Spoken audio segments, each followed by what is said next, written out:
দামই না আমার পুরোনো যে ইতিহাস আমি করছি যে এই করাবো না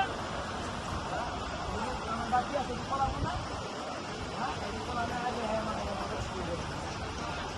কাম নাই প্রতিটা দিন নিজস্বই বাবা না প্রতিটা দিন কামলে একটা দিন আমরা কামলে উপস্থিত সুধীবৃন্দ, আমরা বিএনপি পরিবারের এই সংগঠনটি ঢাকা সহ সারা দেশে তারা অত্যন্ত তৎপর এবং একরকম আমি বলবো যে তারা দৌড়ে বেড়াচ্ছে।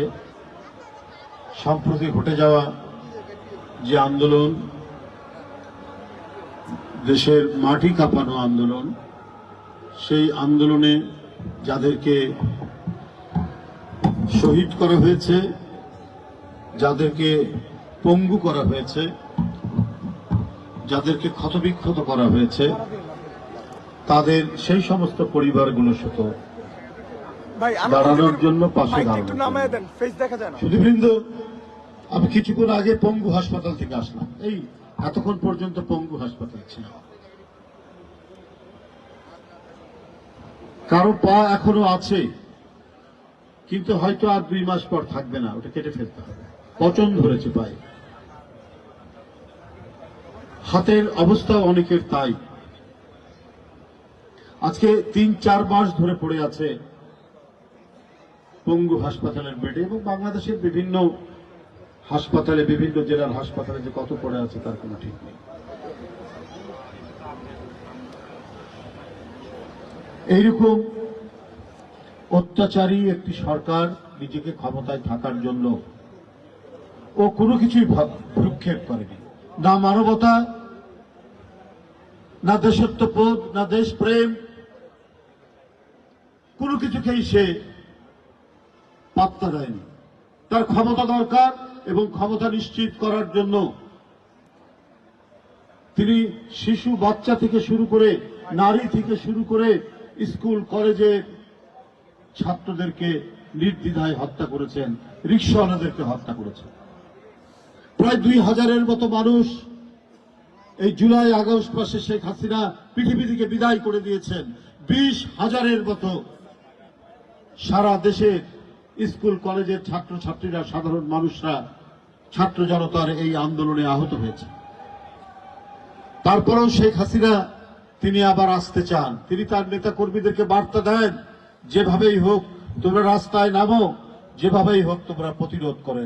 আওয়ামী লীগের প্রতিরোধ মানে হচ্ছে রাজনৈতিক প্রতিপক্ষকে পৃথিবী থেকে সরিয়ে দেওয়া। আওয়ামী লীগের প্রতিরোধ মানে হচ্ছে বাংলাদেশেরই কোন রাজনৈতিক দলের রক্তাক্ত পথ বাড়িয়ে নিজের ক্ষমতাকে নিশ্চিত করা। এটাই শেখ হাসিনার হচ্ছে মূল উদ্দেশ্য। যদি প্রকৃত গণতান্ত্রিক নেতা হতেন শেখ হাসিনা, যদি সত্যিকার অর্থে মানবতাবোধ থাকতো, তাহলে নিজ দেশের মানুষকে ছেড়ে দিয়ে উনি পালিয়ে ভারতে আশ্রয় নিতেন না। তার আগেই, এই আন্দোলন শুরু হওয়ার আগেই তিনি ক্ষমতা ছেড়ে দিতেন। এত অপরাধ করেছেন, এত পাপ করেছেন, এত অন্যায় করেছেন যে যখন বাধ্য হয়ে তিনি ক্ষমতা ছাড়ছেন, তখন তিনি পালিয়ে যেতে নিজের জীবনের নিরাপত্তার জন্য তিনি অনুরোধ করেছেন বাংলাদেশের সেনাবাহিনীকে এবং আরো অনেকের কাছে। এই ছিল সাবেক প্রধানমন্ত্রী। তোমরা যে যাই করো, আমার ক্ষমতা থাকতে হবে। সেখানে শিশু বাচ্চা ছেলে মারা গেল না জোয়ান বৃদ্ধ মারা গেল, সেইটা দেখার বিষয় নয় তাদের, সেটা তারা দেখার বিষয় ছিল না। এই যে এত যে ক্ষমতার প্রতি লোভ এবং মোহ, এটার কারণ হচ্ছে একটাই, শেখ হাসিনা, ওই যে একটা গান আছে, দেশটা তোর বাপের নাকি, শেখ হাসিনা, হ্যাঁ শেখ হাসিনা নিজের বাপের সম্পত্তি মনে করতেন, এবং মনে করতেন বলেই তিনি এবং তার যে গোষ্ঠী, শেখ পরিবার এবং আওয়ামী লীগের গোষ্ঠীকে অবাধে লুটপাট করার সুযোগ করে দিয়েছেন। এবং আওয়ামী লীগ সমর্থক শেখ হাসিনাকে যারা রক্ষা করবেন, সেই সমস্ত পুলিশ অফিসারদেরকে তিনি অবাধে হত্যা করা, খুন করা, পঙ্গুত্ব বরণ করানো, তাদের হাত দিয়ে মিথ্যা মামলা দেওয়া এবং কারাগারের মধ্যে মাসের পর মাস, বছরের পর বছর আটকে রাখা। এই কাজটাই শেখ হাসিনা করেছে। কিন্তু অন্যায় এবং পাপ যে বেশি দিন টিকতে পারে না, এটার যে পতন হয়, সেই শিক্ষা ইতিহাস থেকে সেই শিক্ষা শেখ হাসিনা গ্রহণ করেননি বলেই তাকে আজকে পৃথিবী থেকে তাকে আজকে বাংলাদেশ থেকে চলে যেতে হয়েছে, পালিয়ে যেতে হয়েছে। সত্যিকার যদি দেশপ্রেম থাকতো, গণতান্ত্রিক চেতনা থাকতো, যে না, আমি যদি বাড়াবাড়ি করি, আমি যদি মানুষের টাকা আত্মসাৎ করি, আমি যদি টাকা পাচার করি, তাহলে এইটা একদিন না একদিন জনগণের কাছে জবাবদিহি করতে হবে, তখন তো আবার অবস্থা অত্যন্ত খারাপ হবে, নিজ দেশেই আমি টিকে থাকতে পারবো না। সুতরাং কোন অন্যায়ের সাথে, কোন পাপের সাথে, কোন ধরনের লুটপাটের সাথে আমি থাকবো না। এটা যদি শেখ হাসিনা মনে করতেন, তাহলে আজকে তার এই পরিণতি হতো না। তিনি বেসিক ব্যাংক, তিনি সোনালী ব্যাংক, তিনি আর্থিক প্রতিষ্ঠান সব লোপাট করার সুযোগ দিয়েছেন। যারাই এই লুটপাটের সাথে জড়িত, তারাই হচ্ছে শেখ হাসিনার অত্যন্ত ঘনিষ্ঠ লোক। এস আলম নামে একজন ব্যক্তির নাম শুনেছেন। বাংলাদেশের 9টা ব্যাংক তার কাছে দিয়ে দেওয়া হয়েছে এবং তিনি নিজেই সেই ব্যাংক থেকে হাজার হাজার কোটি টাকা নিয়ে সেগুলো আত্মসাৎ করেছেন। অন্য কোনো প্রতিষ্ঠান নেই, ভুয়া প্রতিষ্ঠানের নামে সেই ব্যাংকগুলো নিয়েছে। এই ছিল বাংলাদেশের পরিস্থিতি। এইভাবেই আজকে 15-15.5 বছর, 16 বছর রাজত্ব করেছেন শেখ হাসিনা, এবং তিনি ভেবেছেন যে তাকে কেউ বাংলাদেশ থেকে বের করতে পারবে না। তিনি আজীবনের জন্য এখানে ক্ষমতায় থাকবেন।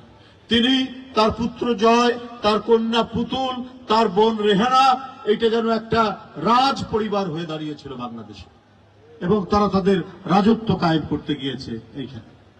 বন্ধুরা আমার, এই পরিস্থিতির মধ্যে জুলাই এবং আগস্টে স্কুল থেকে, কলেজ থেকে, ইউনিভার্সিটি থেকে এবং বাড়িঘর থেকে বাবা মারা, এই ছাত্রদের বাবা মারা বেরিয়ে এসে তারা রাজপথে যে প্রতিরোধ গড়ে তুলেছিলেন, যে আত্মদান তারা করেছেন, এটা পৃথিবীতে অত্যন্ত বিরল একটি দৃষ্টান্ত। শেখ হাসিনা এই শিক্ষা এবং এই ধরনের যে একটা প্রতিরোধ হবে তিনি ভাবতে পারেননি, তিনি চিন্তাও করেননি। তার পাশে আছে ভারত, আর বাংলাদেশে আছে তার সাজানো আইন শৃঙ্খলা বাহিনী, কি র্যাব, কি পুলিশ। এখানে বেনজির আছে, এখানে মামুন ছিল, এখানে আরো কত তার পুলিশ অফিসার, যারা শেখ হাসিনার নির্দেশ দেওয়ার আগেই গুলি চালাতেন, গুম করতেন, পঙ্গু করতেন, ক্রস ফায়ারে হত্যা করতেন। বিএনপি, জাতীয়তাবাদী ছাত্রদল, যুবদলের কত ছেলে যে ক্রস ফায়ারে মারা গেছেন, কত ছেলে যে গুম হয়েছেন, এবং অনেক জাতীয় নেতা ইলিয়াস আলীর মতো, চৌধুরী আলমের মতো, সাইফুল ইসলাম হিরুর মতো যারা এমপি ছিলেন, যারা জনপ্রতিনিধি ছিলেন, তাদেরকে নিরুদ্দেশ করে দিয়েছে। এমন বন্য আইন, এমন বন্য শাসন ব্যবস্থা কায়েম করেছিলেন, যেখানে একজন মানুষ আরেকজন মানুষকে দেখলে ভয় পেত, যেখানে একজন আরেকজন বন্ধুকে দেখলে ভয় পেত। এই ধরনের একটি রাজত্ব। এবং যুবলীগ, ছাত্রলীগ ছিল মূর্তিমান আতঙ্ক। তারা যেদিক দিয়ে হেঁটে যেত, যেদিক দিয়ে চলাফেরা করত, সেইখানে সাধারণ মানুষের চলাফেরা করত না, ভয় পেত। এমনকি অন্যায় হচ্ছে, একের পর এক অন্যায় হচ্ছে, অবিচার হচ্ছে, অত্যাচার হচ্ছে, টাকা লুটপাট হচ্ছে, কিন্তু বলতে সাহস পেত না। মানুষ ফিস ফিস করে কথা বলতো, নীরবে কথা বলতো। যদি এই শব্দ জেনে ফেলে কোন যুবলীগের নেতা, কোন ছাত্রলীগের নেতা, তাহলে তো বাড়িতে এসে আক্রমণ করবে এবং বাড়ির ভিতরে হয়তো হত্যাকাণ্ড চালাবে, অথবা পুলিশ র্যাব এসে তাকে তুলে নিয়ে যে আর কোনোদিন তার বাবার কাছে, তার মায়ের কাছে ফেরত দেবে না। বন্ধুরা আমার, সারা দেশকেই একটা বিকলাঙ্গ দেশে পরিণত করেছিলেন শেখ হাসিনা। সারা দেশেই শুধু রক্ত ঝরেছে, সারা দেশেই বিরোধী দল হয় পঙ্গুত্ব বরণ করেছেন, আর না হলে হাসপাতালে হাসপাতালে কাতরাচ্ছেন। অনেকে হাসপাতালে যেতেও ভয় পেত, কারণ হাসপাতালে এসেও আক্রমণ করেছে আওয়ামী লীগের ক্যাডাররা। এই পরিস্থিতিতে গেছে। সরারদি কলেজে আজ যে এখনই শুনলাম একজন মারা গেছে সেখানে, আব্দুল্লাহ নামে, চিকিৎসাধীন ছিল। সেই গণ আন্দোলনে তাদের গুলিতে চিকিৎসাধীন ছিল, আজকে মারা গেছে। এখনো মারা যাচ্ছে, বিভিন্ন জায়গায় মারা যাচ্ছে যারা সেই সময় গুলিবিদ্ধ হয়েছেন। মৃত্যুর সাথে পাঞ্জা লড়তে লড়তে লড়তে লড়তে 2-3 মাস পর পর অনেকেই জীবন চলে যাচ্ছে। অনেকেও হয়তো এই ইয়ের মধ্যে আছে, হয়তো না, আমি তো দেখে আসলাম 84 জন ছেলেকে দেখে আসলাম আমি এবং আমাদের জাতীয় স্থায়ী কমিটির সদস্য সালাউদ্দিন এই মাত্র আধা ঘন্টা আগে। বন্ধুরা আমার, তাদের যে দাবি, তাদের সুচিকিৎসা, এই সুচিকিৎসার দাবি আমরাও করছি। যে ছেলেগুলো আজকে পা পাবে না, তারা ফিরে পাবে না তাদের হাত, হয়তো কোনো রকমে জীবনটা নিয়ে তারা চলবে, তাদের চিকিৎসার জন্য এটা তো রাষ্ট্রের দায়িত্ব, এটা তো সরকারের দায়িত্ব। শুধু 50,000 টাকা 1 লাখ টাকা দিলে পরেই এটার সমাধান নয়। ওই পরিবারকে যতদিন তারা বেঁচে থাকবে তাদের একটা গতি করা, তাদের একটা সংস্থান করে দিতে হবে প্রত্যেকটি পরিবারকে। তা না হলে এই যে আন্দোলনের যে প্রেরণা, আন্দোলনের যে চেতনা, এই চেতনা ধ্বংসপ্রাপ্ত হবে, এই চেতনা ভুলুণ্ঠিত হবে। তাই জাগিয়ে রাখতে, যে না, পরিবর্তন হলে পরে যারা আন্দোলনের শহীদ, যারা আন্দোলনে আহত হয়েছে, তাদেরকে রাষ্ট্র তাদের নিরাপত্তা দেয়, তাদের চিকিৎসা করায়, তাদের পরিবারের ভরণ পোষণের দায়িত্ব নয়। আজকে 20,000 যে আহত হয়েছে, তো এটা তো রাষ্ট্রের জন্য তো কোনো কঠিন ব্যাপার নয়। প্রায় 2,000-এর মতো শহীদ হয়েছে, তাদের পরিবারকে, আহতদের পরিবারকে ভরণ পোষণ তো খুব কঠিন ব্যাপার নয়। আজকে তাদের আত্মদান, তাদের রক্তপাত, তাদের রক্তের আলপনার মধ্যেই তো অন্তর্বর্তীকালীন সরকার প্রতিষ্ঠিত হয়েছে। তাদের প্রথম, প্রাথমিক এবং প্রধান দায়িত্ব হচ্ছে এই সমস্ত আহত যারা এখনো হাসপাতালে ঢাকা থেকে সারা বাংলাদেশে কাতরাচ্ছেন, জীবন মৃত্যুর সন্ধিক্ষণে যারা আর্তচিৎকার করছেন, তাদের চিকিৎসার ব্যবস্থা সুনিশ্চিত করা এবং যাদেরকে আরো উন্নত চিকিৎসা দেওয়া দরকার, বিদেশে পাঠানো দরকার, তাদেরকে বিদেশে পাঠানো নিশ্চয়তা দিতে হবে এই সরকারকে। কারণ এই সরকার হচ্ছে এদেরই ঝরানো রক্তের সরকার। বন্ধুরা আমার, তাই আমরা বাংলাদেশ জাতীয়তাবাদী দল, আমরা কোনো সরকারি সংগঠন নয়, আমরা বেসরকারি বিরোধী দল, এখনো বিরোধী দল। কিন্তু আমাদের যতটুকু সামর্থ্য, আমাদের নেতাকর্মীদের যা আছে, এইটা নিয়ে আমরা বিএনপি পরিবার দেশ নায়ক তারেক রহমানের নির্দেশে আজকে বিভিন্ন জায়গায় ছুটে যাওয়ার চেষ্টা করছি। আমরা হয়তো দিতে পারবো না, এত বেশি টাকা দিতে পারবো না যে টাকা দিয়ে মানে একেবারে চিরদিনের জন্য একটা পরিবার যতদিন বেঁচে থাকবে তা প্রতিষ্ঠা করা যায়, কিন্তু আপাতত কয়েকদিন চালানোর জন্য, তার চিকিৎসা করার জন্য সেই যে যতটুকু ব্যবস্থা সেটা করছি। তবে আমরা প্রতিশ্রুতি দিচ্ছি, বিএনপি ক্ষমতায় আসলে এদের প্রত্যেকে, যারা এই আন্দোলনে ক্ষতিগ্রস্ত হয়েছেন, যারা এই আন্দোলনে হাত হারিয়েছেন, পা হারিয়েছেন, 2 চোখ অন্ধ হয়ে গেছে পুলিশের ছোড়া বুলেটে, তাদের দায়িত্ব নেবে বিএনপির সরকার যদি প্রতিষ্ঠিত হয়।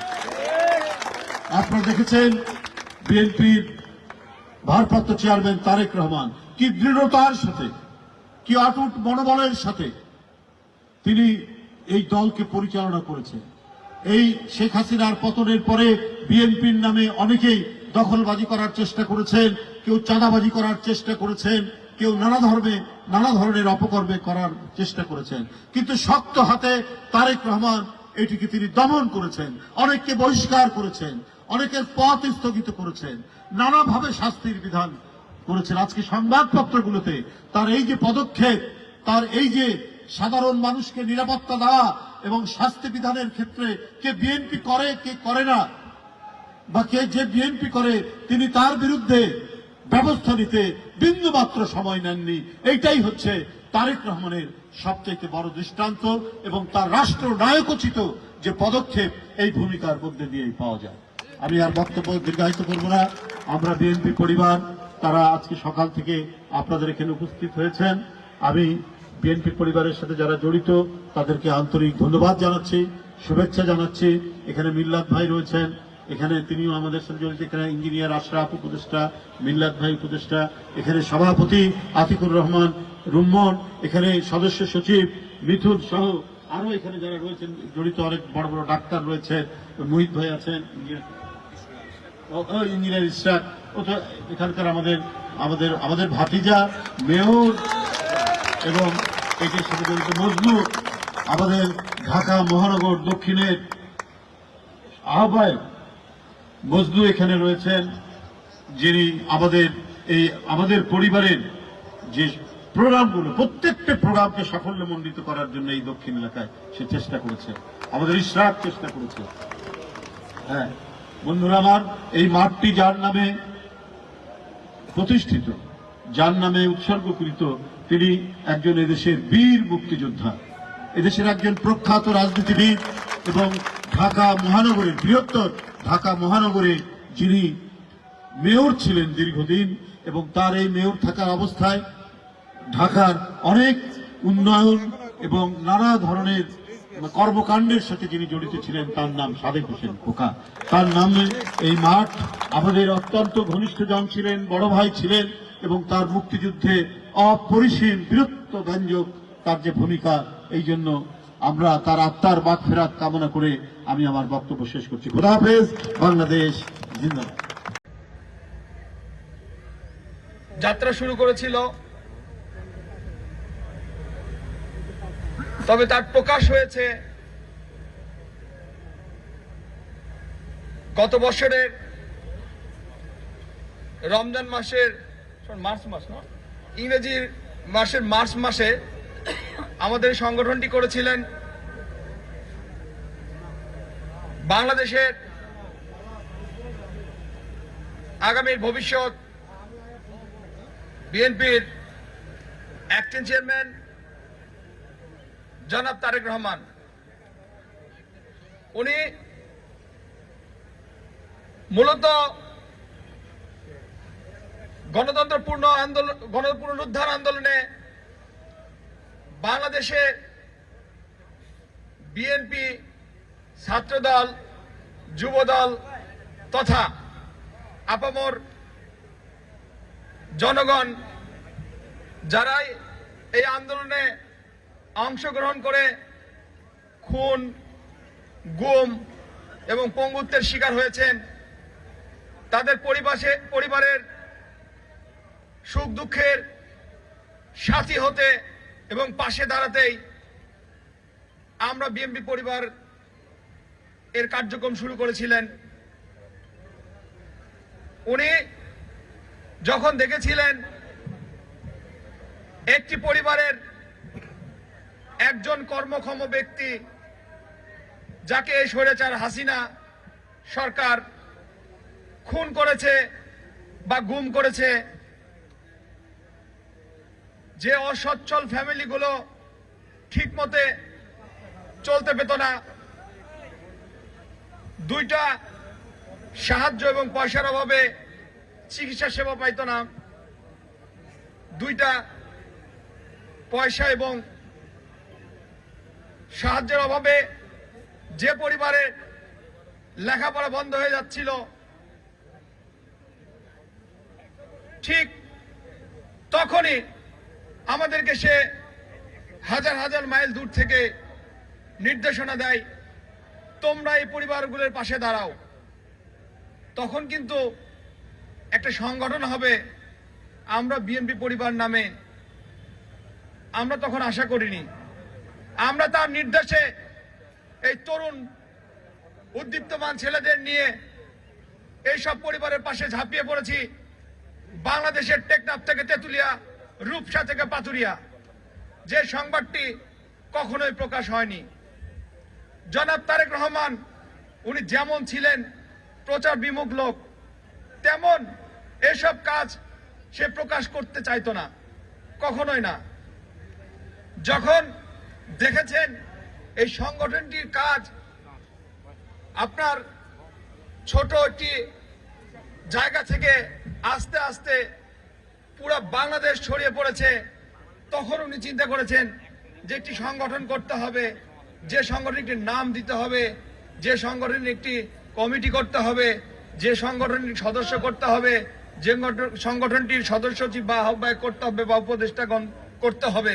তখনই ওনার প্রধান পৃষ্ঠপোষকতায় জনাব রুহুল কবির রিজভী, জনাব এম রশিদুজ্জামান মিল্লাত, জনাব আশরাফুদ্দিন বকুল, জনাব আলমগীর কবির, জনাব শহীদউদ্দিন চৌধুরী আনি ভাই, সাবেক ছাত্র নেতা সহ সকলকে সুসংগঠিত করে আমাদের সংগঠনটি তৈরি করে দেন, যাতে আমরা এই সংগঠনটি নিয়ে বাংলাদেশের আপামর জনতার আপামর সংগ্রামী শহীদ এবং গুম পরিবারের পাশে দাঁড়াতে পারি এবং ছুটে যেতে পারি। আমি বক্তব্যের মধ্যে এখানে দুই চারটি লোকের নাম না ধরলে, দুই চারটি নেতার নাম না ধরলে আমার বক্তব্যটি সম্পূর্ণ হবে না। সে হলো আপনাদের এই অত্র অঞ্চলের কৃতি সন্তান, অবিভক্ত ঢাকা সিটি কর্পোরেশনের সফল মেয়র, বীর মুক্তিযোদ্ধা সাদেক হোসেন খোকার নাম, যিনি অত্র এলাকা সহ তথা গোটা ঢাকা শহরকে এগিয়ে নিতে নিজের রক্ত পর্যন্ত দিয়েছেন এখানে। এবং ওনার সাথে আমার যখন মৃত্যুর আগ মুহূর্ত পর্যন্ত টেলিফোনে কথা হয়েছে, তখন উনি একটি কথাই বলতেন অনেক কথার মাঝে, যে আমাদের তো সময় শেষ, তোমরা, আপনাদের কথা বলছে খুব সুন্দর করে, যে ওনাদের পাশে দাঁড়ায়ও। এমন করে বলতো যে নিজের গায়ের রোম শিরে উঠতো, যে আপনাদের এত ভালোবাসে, সে এত পছন্দ করত, মানে অবিশ্বাস্য একটি মানুষ ছিল সে। আমি তার বিষয়ে আরেকটি কথা বলে শেষ করব। আমি যখন নিজে দুঃসময়ে বিবাহ করতে গেছিলাম, আমাকে একদিন ডেকে বলে যে তোমার সব ঠিকঠাক মতো হয়েছে তো? তা আমি বলছি হ্যাঁ, মোটামুটি সব ঠিকঠাক মতো হয়েছে। পরে আমাকে বলে যদি কোনো প্রয়োজন লাগে আমাকে বলো। তাহলে সে কতদূর পর্যন্ত চিন্তা করতো আমাদের নিয়ে, আপনাদের নিয়ে। কত ভালো মানুষ ছিল। আল্লাহ তাকে বেহেশত নসিব করুক। তার সন্তান এখানে আছে, ইশরাক, আপনারা তার পাশে থাকবেন, আমরা আছি তার পাশে সব সময়। এখানে প্রশাসন নিয়ে অনেক কথা হয়েছে, বর্তমান সরকার নিয়ে আরো কথা হবে। আমাদের নেতারা বক্তব্য রাখবেন। জনাব রুহুল কবির রিজভী আহমেদ পথে আছেন, উনি আসবেন। এম রশিদুল মিল্লাত বলবেন। তবে আমি বড় নেতা না, ছোট মানুষ হিসেবে একটি কথা না বললে না এখানে, সেটা হচ্ছে তত্ত্বাবধায়ক সরকারের উদ্দেশ্যে প্রশাসন তথা আওয়ামী লীগের যে দোসররা এখনো কিন্তু প্রশাসন বা অন্যান্য জায়গায় ঘাপটি মারে বসে আছে। আপনারা কেন তাদের বিরুদ্ধে ব্যবস্থা নিচ্ছেন না, এটা কেন জানি একটু প্রশ্নবিদ্ধর মতো লাগে আর কি। আমরা আশা করব আপনারা দ্রুত তাদের বিরুদ্ধে ব্যবস্থা নেবেন। এরা কিন্তু এই প্রশাসনের ভেতরে ঘাপটি মারে বসে আছে। এরা কিন্তু গার্মেন্টস অশান্তি, আনসার বিদ্রোহ, পল্লী বিদ্যুৎ, সড়ক অবরোধ, বিভিন্ন ধরনের আকারেন্স করতেছে কিন্তু এরা কিন্তু প্রচুর ক্যাশ টাকা নিয়ে বিভিন্ন জায়গায় আত্মগোপন করে আছে।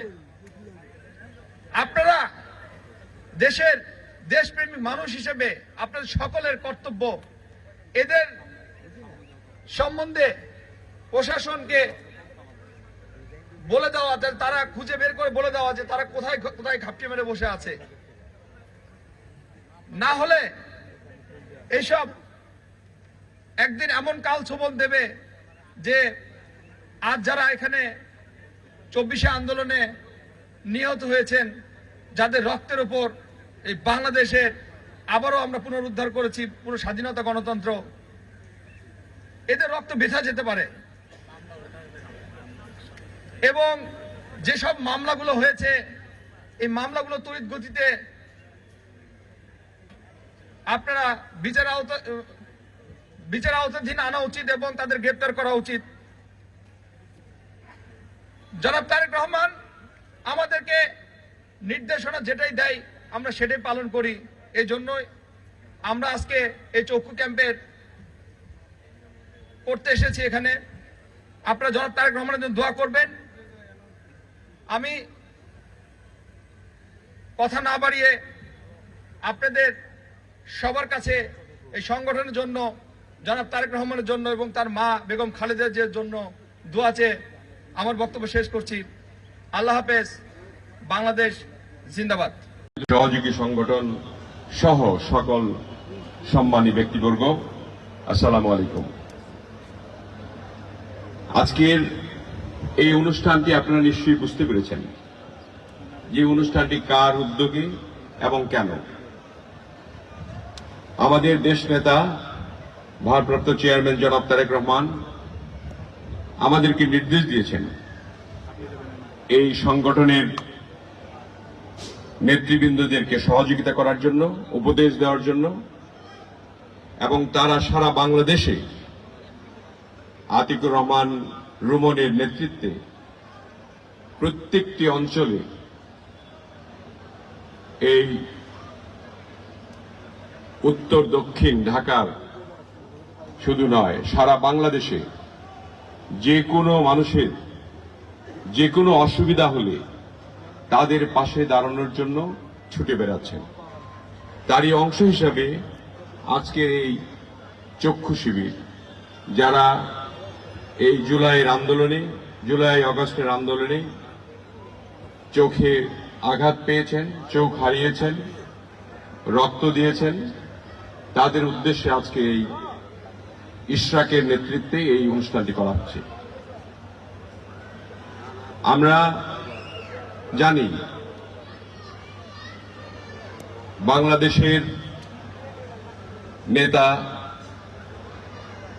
বর্তমানে ভারপ্রাপ্ত চেয়ারম্যান, তিনি কিভাবে এই আমাদের মানবেতর জীবনকে রক্ষা করতে চান। সেই কারণে তিনি আমাদেরকে শুধু চক্ষু চিকিৎসা সেবা নয়, যারা গুম হয়েছে, খুন হয়েছে, জীবন দিয়েছে, আত্মহত্যা দিয়েছে দেশের জন্য এবং পঙ্গু অবস্থায় আছে, তাদের সকলের বিষয়ে তিনি খোঁজখবর রাখেন এবং তাদের সকলকেই আমাদেরকে নির্দেশ দিয়েছেন যে তাদের পাশে দাঁড়াতে হবে। এবং প্রত্যেকটি দিন এই ফ্যাসিস্ট সরকারের বিদায়ের পর থেকে আরম্ভ করে এমন একটি দিন নেই যে আমাদের এই বিএনপি পরিবারের আহ্বায়ক সাহেব সহ সকল নেতৃবৃন্দ বিভিন্ন এলাকায় যাচ্ছে না। যেখানে যার যা দরকার সেটা সামান্যতম হলেও জনাব তারেক রহমানের পৃষ্ঠপোষকতায় তা করা হচ্ছে। আমরা জানি যে এই দেশটি পুনরায় স্বাধীন হয়েছে এবং সেটা 17 বছরের আন্দোলনের মাধ্যমে স্বাধীন হয়েছে।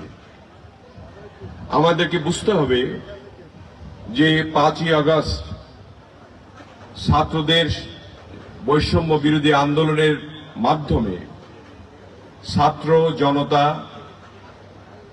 রাজনৈতিক দল, বিশেষ করে বিএনপি, সৈনিক, আপামর জনতা, শ্রমিক সবাই ঐক্যবদ্ধভাবে কিন্তু এই সরকারকে পতিত করেছে এবং এটি একটি বড় গণ অভ্যুত্থান।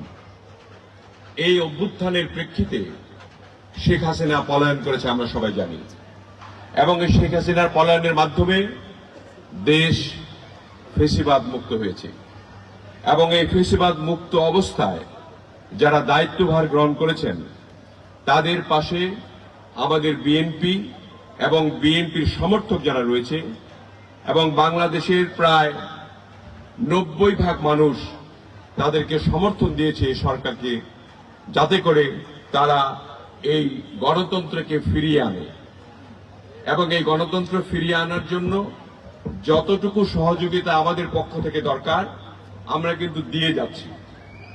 কিন্তু সেটা কত দূর আমাদেরকে চিন্তা করতে হবে যে মানুষের মনে পুঞ্জীভূত একটা ক্ষোভ থেকে কিন্তু এই আন্দোলনটি শুরু হয়েছিল। এই যে ফ্যাসিবাদের পতন হয়েছে কার কি কারণে? মানুষের ভোটের অধিকার, যে ভোট মানুষ দিতে পারে না, যারা এই দেশের মালিক, যারা এই দেশের নেতা নির্বাচন করবে, তারা ভোট থেকে বঞ্চিত ছিল।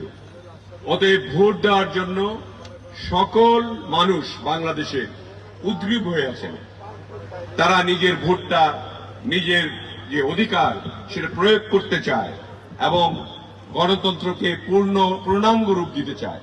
যে গণতন্ত্রকে নস্যাৎ করেছিল শেখ হাসিনা এবং তার দোসররা, সেটাকে ফিরিয়ে আনতে চায় আমাদের জনগণ, আমাদের বিএনপি এবং দেশের সমস্ত আপামর জনতা।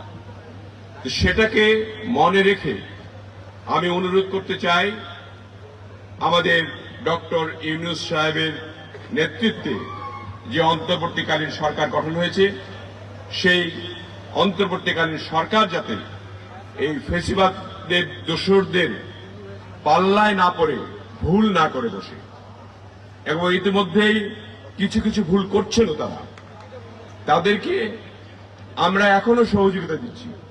আমাদের ভারপ্রাপ্ত চেয়ারম্যান জনাব তারেক রহমান নির্দেশ দিয়েছেন তাদেরকে সহযোগিতা করার জন্য, যাতে করে শিগগিরই মানুষ তাদের ভোটের অধিকার ফিরে পায় এবং ভোট তারা প্রয়োগ করে তাদের এই আন্দোলনের যে সফলতা, সেটার সফলতা তারা পায়। এবং তিনি ডিক্লেয়ার করেছেন যে বাংলাদেশের আগের মতো চলবে না, বাংলাদেশের ব্যাংক থেকে টাকা লুট হবে না, বাংলাদেশের সমস্ত মানুষের যে রক্ত শোষণ করে শেখ হাসিনার পরিবার এই টাকার পাহাড় গড়েছেন, সেটা আর হতে দেওয়া যাবে না। এবং আমাদের এই দেশে কোনো অবস্থাতেই যারা এই মানুষকে অকারণে নিভৃতে নিশ্চিন্তে গুলি করে, হত্যা করে, গুম করে, খুন করে তারা টিকেছিল, তাদেরকে আর ফিরে যাতে না আসে এবং সেই পরিস্থিতির বাংলাদেশে যে সৃষ্টি না হয়, সেই কারণে তিনি আমাদের প্রতি আহ্বান জানিয়েছেন।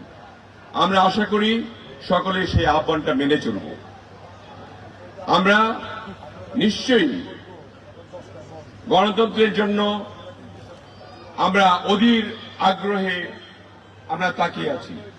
ইতিমধ্যেই অন্তর্বর্তীকালীন সরকার 6টি কমিশন গঠন করেছেন, নির্বাচন সংস্কার কমিশন গঠন করেছেন, প্রশাসনিক সংস্কার কমিশন গঠন করেছেন, আমাদের আইন শৃঙ্খলা কমিশন গঠন করেছেন। কিন্তু সেগুলি ঠিকমতো কাজ করছে কিনা তা মনিটর করার মতো তাদের শক্তি সামর্থ্য আমার মনে হয় কম। সেই কারণে আমি অনুরোধ রাখতে চাই যে আপনারা অন্ততপক্ষে বেসিক কিছু সংস্কার করে, যাতে করে আইন শৃঙ্খলা কিছুটা ঠিক থাকে, নির্বাচন কমিশনটা ঠিক থাকে, এই রকিবুল হাসান অথবা এই আমাদের 5 যে নির্বাচন কমিশনার হাবিবুল আওয়াল, এর মতো নির্বাচন কমিশন না হয়ে যাতে সুষ্ঠু একটা নির্বাচন কমিশন গঠিত হয় এবং সেই নির্বাচন কমিশনের গঠনের মাধ্যমে বাংলাদেশে যাতে একটা সুষ্ঠু, অবাধ, নিরপেক্ষ নির্বাচন হয়, সেই নির্বাচনের মাধ্যমে যাতে আমরা একটা সরকার গঠন করতে পারি।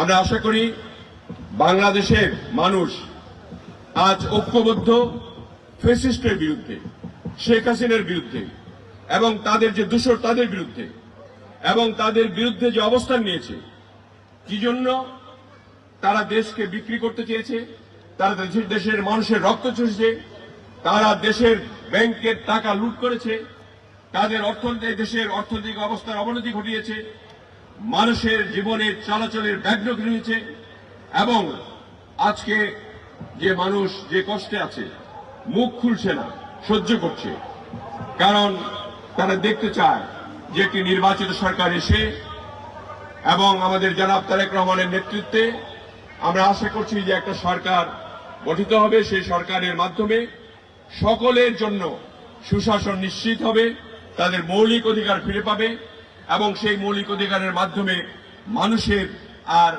এই ফেসিবাদের খপ্পরে পড়তে হবে না। আমাদের কোন রকমের স্বাধীনতা ছিল না। আপনারা সবাই জানেন, আমরা কি একটা মিছিল পর্যন্ত করতে পারি নাই, আমরা একটা মিটিং করতে পারি নাই। আমাদের নামে হাজার হাজার গায়েবী মামলা দেওয়া হয়েছিল এবং যে মামলার কোনো যুক্তি ছিল না। যারা বিএনপি করে, যারা জাতীয়তাবাদী শক্তিকে সমর্থন দেয়, তাদের নামে একদম 400, 500, 600 এরকম করে করে প্রত্যেক ওয়ার্ড ভিত্তিক, ইউনিয়ন ভিত্তিক, উপজেলা ভিত্তিক মামলাগুলি দেওয়া হয়েছিল। নির্দেশনায় আমরা বিএনপি পরিবারের পক্ষ থেকে বৈষম্য বিরোধী আন্দোলনে যারা ক্ষতিগ্রস্ত হয়েছেন, বিশেষ করে চোখের এবং আরো যারা নিম্নবিত্ত মানুষ যারা বিভিন্ন সমস্যা ভুগছেন তাদের চিকিৎসার জন্য আজকে আমরা বিএনপি পরিবারের পক্ষ থেকে যে আয়োজন, সেই অনুষ্ঠানের সংগ্রামী সভাপতি আমাদের সকলের প্রিয় আশিকুর রহমান রুম্মন আমাদের মাঝে উপস্থিত আছেন। আমাদের দলের সাবেক এমপি, বিগত ফ্যাসিবাদ মুক্ত আন্দোলনের পূর্বে, পতনের পূর্বে যাদেরকে গ্রেপ্তার করা হয়েছিল তাদের মধ্যে একজন বিএনপির অর্থ বিষয়ক সম্পাদক, আমাদের প্রিয় বড় ভাই কোষাধ্যক্ষ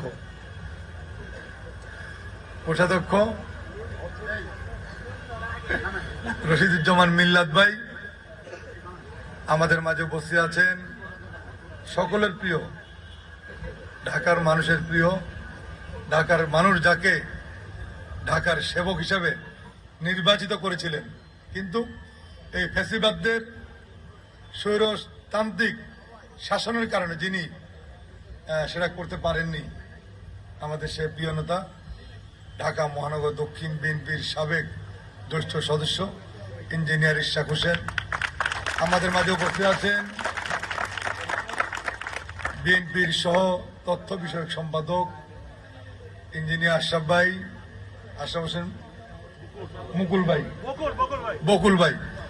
হোসেন বকুল ভাই আমাদের মাঝে উপস্থিত আছেন। আমাদের প্রিয় নেতা ডাক্তার মোহিত ভাই সহ এই বিএনপি পরিবারের নেতৃবৃন্দ। তিনি এই বিএনপি পরিবার এই সংগঠনটি সৃষ্টি করেছেন। এই শুধু সৃষ্টি করে উনি বসে থাকেননি, এদের মাধ্যমে প্রত্যেকটি ওয়ার্ডে, প্রত্যেকটি ইউনিয়নে, শুধু ঢাকা নয় সারা বাংলাদেশে এই সদস্যদের মধ্য দিয়ে তিনি ওই সমস্ত লোকদেরকে খুঁজে বের করছেন। শুধু এই বৈষম্য বিরোধী আন্দোলন যারা ক্ষতিগ্রস্ত তাদের না, যারা বিএনপি করতে গিয়ে বিভিন্ন সময় ক্ষতিগ্রস্ত হয়েছেন তাদের পাশে থাকার জন্য এই আমরা বিএনপি পরিবার এদেরকে দিয়ে অত্যন্ত সুন্দরভাবে এদের সেবা করার জন্য তিনি কাজ করেছেন।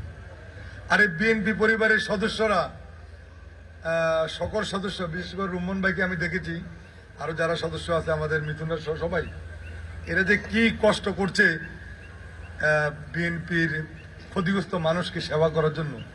আসলে ওনাদেরকে আমাদের ধন্যবাদ দিই, তাও কিন্তু ওনাদের যে পরিশ্রম সেটা কিন্তু হবে না, শেষ হবে না। ওনারা এমনভাবে কষ্ট করছেন। বিশেষ করে বন্যাতে আমি দেখেছি যে রুম্মন ভাই তার পরিবার নিয়ে, এই বিএনপি পরিবার নিয়ে তিনি এই যে ফেনী, নোয়াখালী বিভিন্ন জায়গায় তিনি বন্যার মধ্যে যেই মানুষদের পাশে যেই সার্ভিস দিয়েছেন, হ্যাঁ, যদিও এই সার্ভিসটা আমাদের নেতা দেশ নায়ক তারেক রহমানের নির্দেশনায়, তারপরে আমি বলবো যে ওনার নির্দেশনায় ওনারা যেভাবে কাজ করেছেন সেটা এই দলের জন্য, এদেশের মানুষের জন্য একটা অত্যন্ত গুরুত্বপূর্ণ বিষয়। আমি ওনাদেরকে, বিএনপি পরিবারকে, আমি ঢাকা মহানগর দক্ষিণ বিএনপির পক্ষ থেকে আমি ওনাদেরকে শুভেচ্ছা জানাই, অভিনন্দন জানাই। আগামী দিনে যাতে ওনারা আরো বেশি ক্ষতিগ্রস্ত মানুষদের পাশে থাকতে পারেন, আমরা সেভাবে ওনাদেরকে সাহায্য সহযোগিতা করতে চাই। আমরাও ওনাদের পাশে থাকতে চাই যে কোনো কর্মসূচিতে।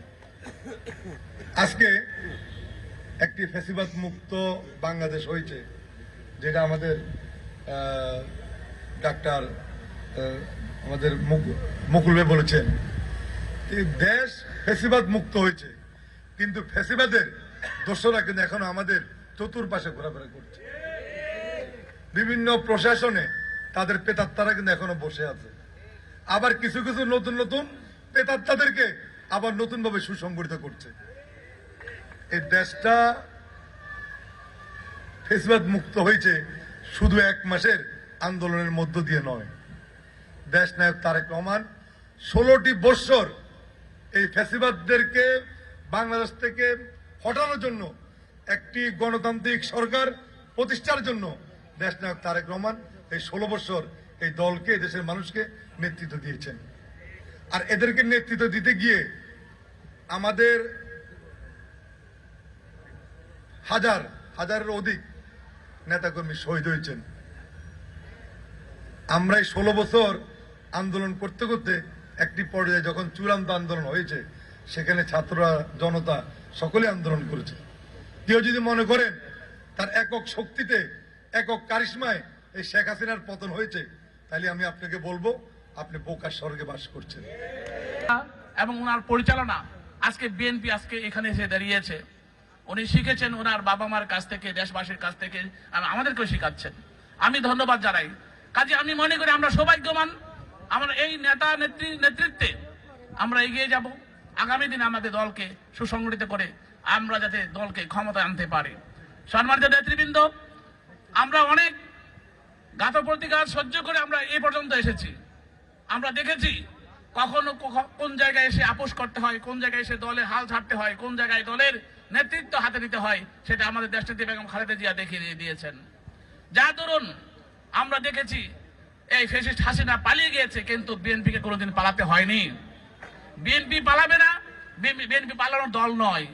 বিএনপি যদি আজকে পালিয়ে থাকতো তাহলে বিএনপি নেতা কর্মীদেরকে কে দেখতো? এই নেতৃত্ব যার মাথায় আছে, যে লিডারশিপ যার মাথায় আছে, তারা কোনোদিন পলায়ন করবে না, তারা কোনোদিন পরাজিত হবে না, তারা কোনোদিন পিছনে থাকবে না। কাজে আমি আজকে স্মরণ করে দিতে চাই আওয়ামী লীগের ভাইদেরকে, কোন নেতার নেতৃত্বে রাজনীতি করেছিলেন, কারা আপনাদের পাশে ছিল, কারা লুটে পটে খেয়ে দেশটাকে শেষ করেছে, আজকে তারা কোথায়? কাজী বিএনপি আর আওয়ামী লীগ অনেক পার্থক্য। একটা দিন, একটা রাত, তেল আর পানির মতো, এটা হবে না কোনোদিন। কারণ বিএনপির আদর্শের সাথে আওয়ামী লীগের আদর্শে কখনো মিলবে না। আওয়ামী লীগ লুটে পুটে খেয়েছে আর বিএনপি জনগণকে দিয়েছে। আওয়ামী লীগ প্রত্যেকটা ব্যাংকে খালি করেছে, কিন্তু বিএনপি প্রত্যেকটা ব্যাংকে সমৃদ্ধ করেছে। আওয়ামী লীগ এই মুক্তিযোদ্ধা সংসদকে খেয়েছে, মুক্তিযুদ্ধের ফান্ড খেয়েছে, মুক্তিযুদ্ধের উপহার খেয়েছে, অনেক কিছু করেছে, চেতনাকে বিক্রি করে খেয়েছে। কিন্তু বিএনপি মুক্তিযোদ্ধা সংগঠন করেছে, মুক্তিযোদ্ধা মন্ত্রণালয় করেছে। এরকম ভাবে বলতে গেলে বিএনপি যেভাবে দেশের জন্য কাজ করেছে, বিএনপি তার মূল শ্রুতি আছে, দেশের উন্নয়নের জন্য আছে। আজকে যারা যত কিছু পাবেন না কেন, আন্দোলন কিন্তু শেষ হয়ে যায়নি। আমরা সেই আন্দোলনে এখনো আছি। যতদিন পর্যন্ত আমরা আমাদের দলকে ক্ষমতা না আসতে পারবো জনগণের ভোটের মাধ্যমে, ততদিন পর্যন্ত আমাদের সেই আন্দোলন চলতে থাকবে। কাজে আমি মনে করি আজকে যারা এই সরকারে আছেন, একটা কথা মনে রাখবেন, মানুষের জন্য যারা কাজ করবে তারা কোনোদিন পিছনে পড়বে না। আমি মনে করি, আমি এই সরকার ক্ষমতা আসার প্রথমে একটা সাক্ষাৎকার দিয়ে বলেছিলাম, যারা 3 মাসে সুসংগঠিত করতে পারবে না তারা 3 বছরও পারবে না, যারা 6 মাসে পারবে না তারা 6 বছরও পারবে না। আজকে সেদিকেই যাচ্ছে, তাই আমাদেরকে সজাগ থাকতে হবে। আমি শুধু একটা কথা বলবো, আমরা যদি প্রত্যেকটা মন্ত্রণালয়ে প্যারালালি কাজ করি, এই সরকার যদি প্যারালালি সংশোধন করে, তাহলে সেখানে 6 মাস কেন 3 মাসও লাগার কথা নয়। আজকে প্রত্যেকটা সেক্টর এমন ভাবে অগ্রসর হচ্ছে, যেমন মনে হচ্ছে মালগাড়ির মতো আস্তে আস্তে আগাচ্ছে। আমি মনে করি একটু লোকাল ট্রেনের মতো একটু স্পিড বাড়ান, এদেশে মানুষকে কষ্ট থেকে একটু কমায় নিয়ে আসেন। দিন যত যাবে, লেনদি যত হবে, ততদিন প্রশাসনিক ভাবে সমস্ত কিছুতে আমাদের কষ্ট বেড়ে যাবে। কাজে আমি মনে করি আপনাদের গতি বাড়ান এবং মানুষকে কষ্ট থেকে ফিরে আসার জন্য একটা গণতান্ত্রিক সরকারের হাতে ক্ষমতা হস্তান্তর করুন। জনগণের ভোটের মাধ্যমে নির্বাচিত যারা হবে, তারা তাদের যোগ্যতা, সামর্থ্য দিয়ে, তাদের যোগ্যতা দিয়ে জনগণের কাছে প্রমাণিত হবে, জনগণের ভোটের অধিকার ফিরিয়ে দেবে। কাজে আমি মনে করি আগামী দিনে যদি আমরা দেশকে সুসংগঠিত করতে চাই, দেশকে উন্নয়নে দিতে চাই, তাহলে একটা রাজনৈতিক দল ছাড়া এটা কিছুতেই সম্ভব নয়। এবং আমি বিশ্বাস করি এই লুটপাট তন্ত্র, আওয়ামী লীগের ফ্যাসিবাদ একবার যখন শেষ হয়েছে, আগামী দিনে জনগণের সরকার প্রতিষ্ঠা হওয়ার পর খুব অল্প সময়, খুব দ্রুততম সময়, আমি মনে হয় যে 5 বছরের মধ্যে আমরা একটা ট্রান্সফরমেশন দেখতে পারবো এবং বাংলাদেশ এবং ঢাকা শহরকে আমি মনে করি যে আমাদের এই সাউথ ইস্ট এশিয়ার মধ্যে একটি অন্যতম উন্নত এবং উন্নয়নশীল একটি রাষ্ট্রে আমরা পরিণত করতে পারবো, সেটা আমি বিশ্বাস করি। এবং ঢাকাকেও আমরা একটি বাসযোগ্য এবং উন্নত শহরে আমরা গড়ে তুলতে পারবো। তো এই বলে আমি আজকে আমার বক্তব্য শেষ করছি। খোদাফেজ। বাংলাদেশ জিন্দাবাদ। বাংলাদেশ জাতীয়তাবাদী দল জিন্দাবাদ। বিনামূল্যে চক্ষু সেবা ক্যাম্প।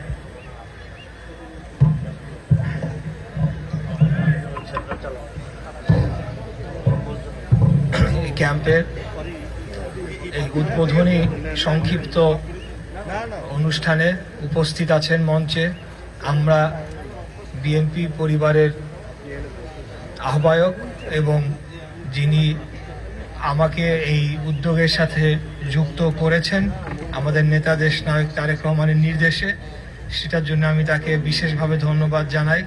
আতিকুল ইসলাম রুমন ভাই ও মঞ্চে উপস্থিত আছেন বিএনপির কেন্দ্রীয় নির্বাহী কমিটির কোষাধ্যক্ষ সাবেক এমপি জনাব রশিদুজ্জামান মিল্লাত, উপস্থিত আছেন ঢাকা মহানগর দক্ষিণ বিএনপির সংগ্রামী আহ্বায়ক জনাব রফিকুল আলম মজনু, উপস্থিত আছেন ইঞ্জিনিয়ার আশরাফ উদ্দিন বকুল, উপস্থিত ডক্টর মুহিত সাহেব সহ এখানে আজকে এই ক্যাম্পটিকে সফলভাবে পরিচালনা করার জন্য উপস্থিত সব মেডিকেল টিমের সকল সদস্যবৃন্দ, সকল ভলেন্টিয়ার বৃন্দ, সূত্রাপুর এবং গ্যান্ডারিয়া ও ওয়ারি থানার সকল পর্যায়ের নেতাকর্মীরা যারা গতকাল থেকে নিরলসভাবে পরিশ্রম করে চলেছেন গভীর রাত পর্যন্ত এই ক্যাম্পটিকে স্থাপন করার জন্য, সবাইকে ধন্যবাদ জানিয়ে আমার বক্তব্য শুরু করছি।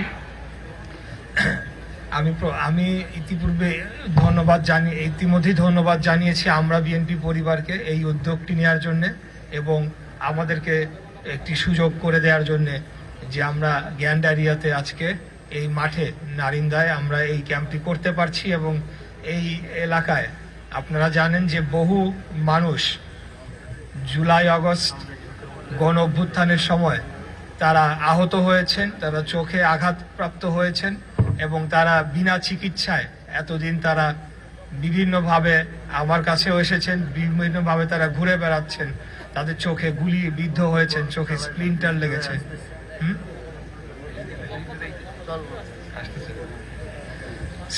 লেগেছে, কিন্তু এর মধ্যেও তাদের সুচিকিৎসার কোনো তেমন ভাবে ব্যবস্থা করা যায় নাই। বা বর্তমানে অন্তর্বর্তীকালীন সরকারের সময় আমরা দেখেছি যে চিকিৎসা সেবাটা এই যারা আহত হয়েছেন এই আন্দোলনে অংশগ্রহণ করতে গিয়ে তাদের দোরগোড়ায় পৌঁছানো সম্ভব হয় না, অথবা তাদেরকে চিকিৎসার কাছাকাছি নিয়ে আসা সম্ভব হয় না।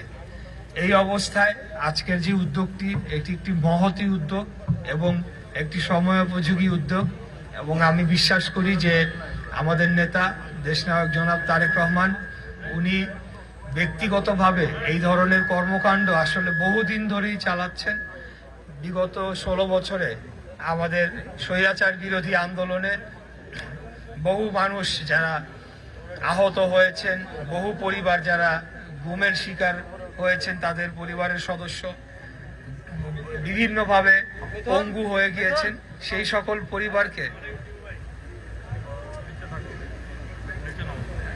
সকল পরিবারগুলোর পাশে তিনি নীরবে নিভৃতে বিনা প্রচারে প্রতিনিয়তই কিন্তু তাদেরকে পাশে দাঁড়িয়েছেন এবং তাদেরকে পুনর্বাসন করার চেষ্টা করেছেন।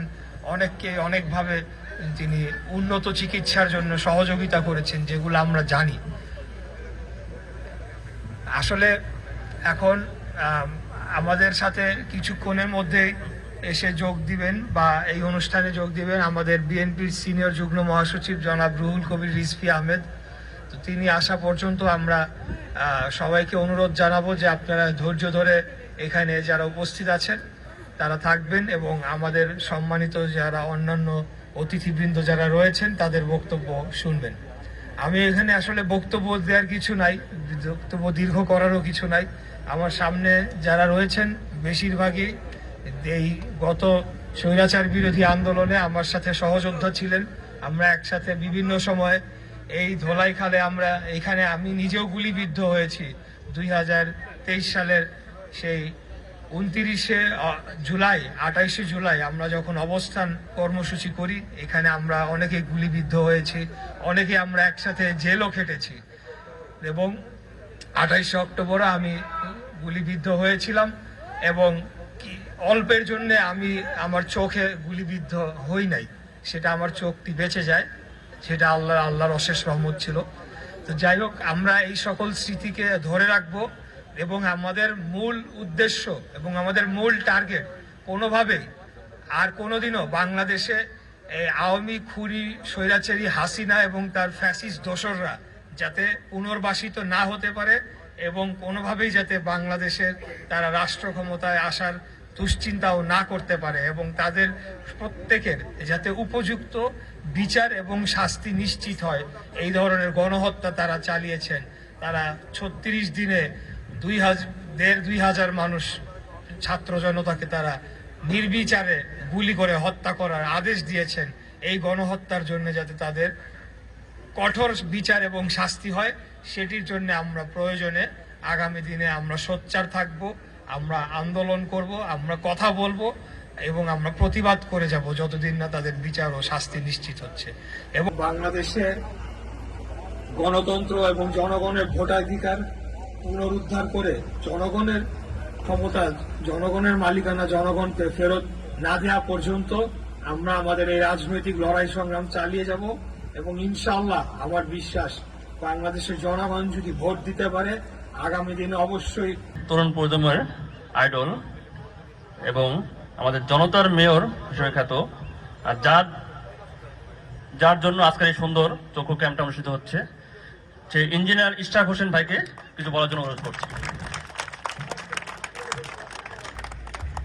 প্রিয় উপস্থিতি, আজকের এই প্রোগ্রামকে সফল করার জন্য অত্র এলাকার কৃতি সন্তানেরা কাজ করে চলেছেন নিরলসভাবে এবং এখানে তারা উপস্থিত আছেন।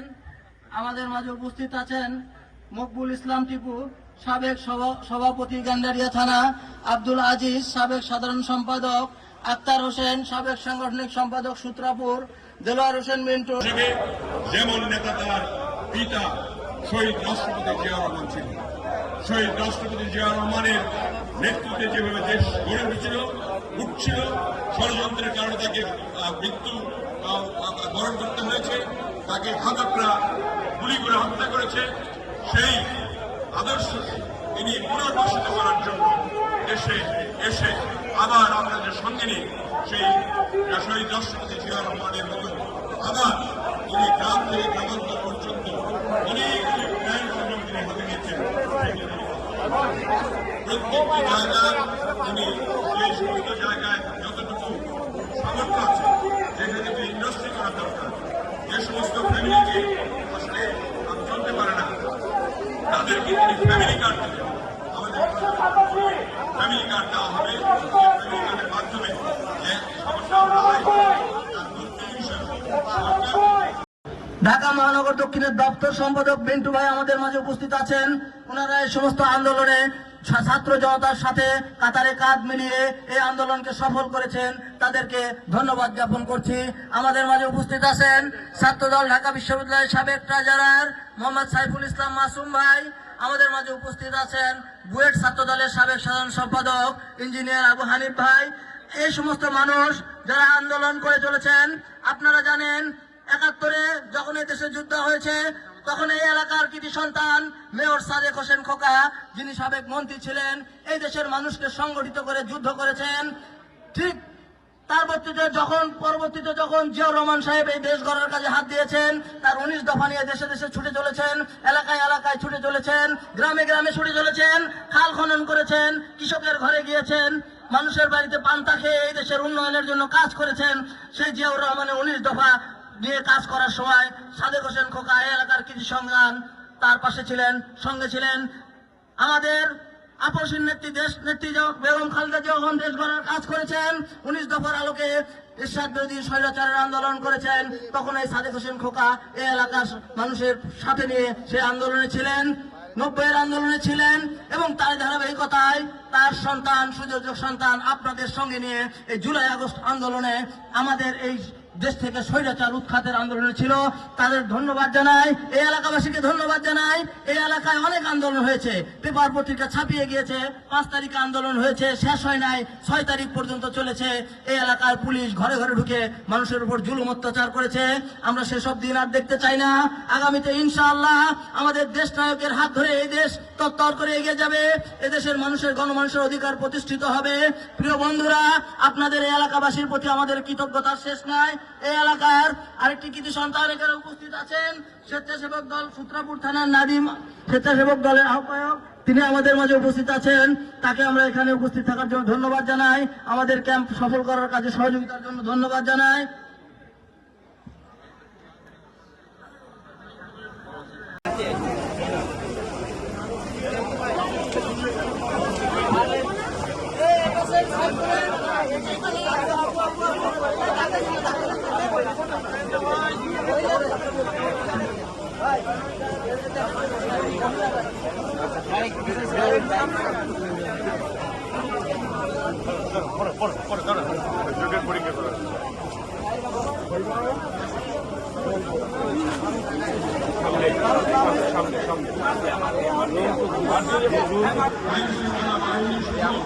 অন্যান্য ক্ষেত্রে যারা মজার হয়নি তাদেরকে করা হয়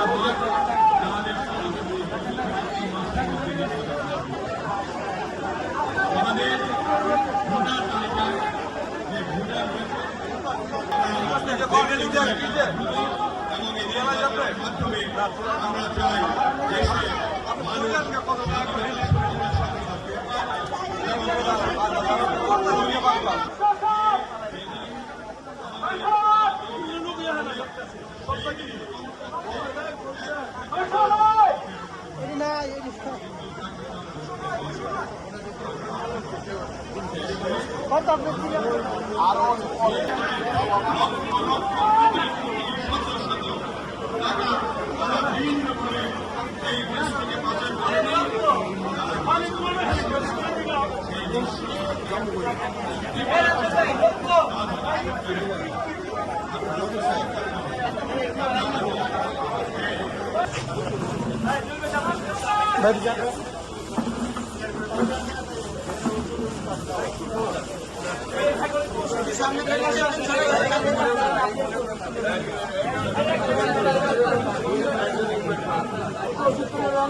ভাই চাপে লোকে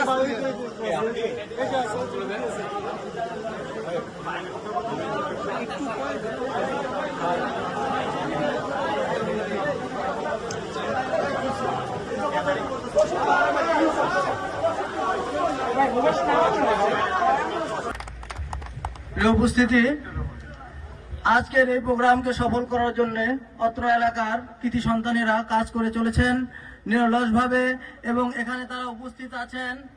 আমাদের মাঝে উপস্থিত আছেন মকবুল ইসলাম টিপু, সাবেক সভাপতি গান্ডারিয়া থানা, আব্দুল আজিজ সাবেক সাধারণ সম্পাদক, আক্তার হোসেন সাবেক সাংগঠনিক সম্পাদক সূত্রাপুর, দেলোয়ার হোসেন মিন্টু।